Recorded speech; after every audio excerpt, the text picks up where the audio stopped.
माझं नाव गोविंद श्रीधर पाठक। गेल्या महिन्यातच 71 लागलं मला। वयाच्या मानाने तब्येत तशी बरी आहे। हा, गुडघे थोडे दुखायला लागले हल्ली। तुमचे 140 झाले। लिहून ठेव, मी 2 दिवसांनी देतो। उशीर झाला भाऊ यावेळी। काय झालं? पुन्हा भांडून आलात ना कोणाशी तरी? तुला माहितीये मी कोण आहे? काय करू सुहास, मी असाच आहे। असेच आवडता मला।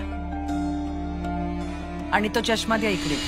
आमचे जावई आता मुख्यमंत्र्यांचे प्रधान सचिव होणार आहेत। माझं अकाउंट मला ऑपरेट करू दे ना। काही बोलू नका बाबा। आज त्या भाजीवालीनी सगळ्यांसमोर ऐका ना बाबा, नंतर बोलूया का आपण? मला आवरायचंय हो। सुहास,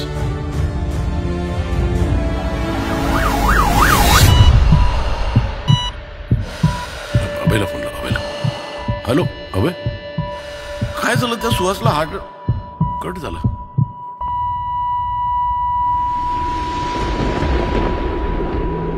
खून कुणाचा?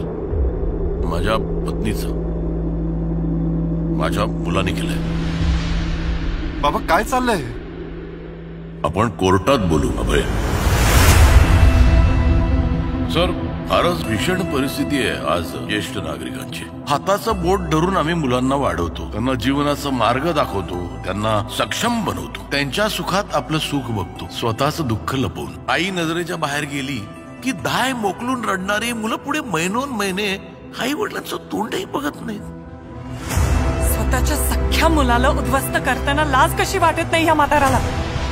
मुलगा आहे तो माझा, काय होईल त्याला याचा विचार केलाय का?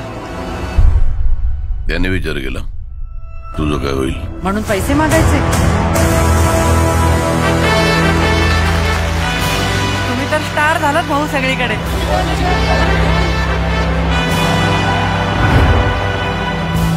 4,72,86,100 हे माझ्या हक्काचे पैसे आहेत आणि मला ते हवेत।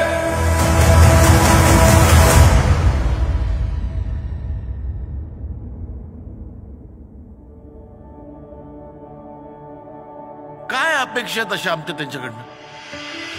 आम्हाला तुमचं नको पैसे, पण दिवसातना एकदा आमच्या पाठीवर हात फिरवून विचारा ना की आई कशी आहेस, बाबा कसे आहात।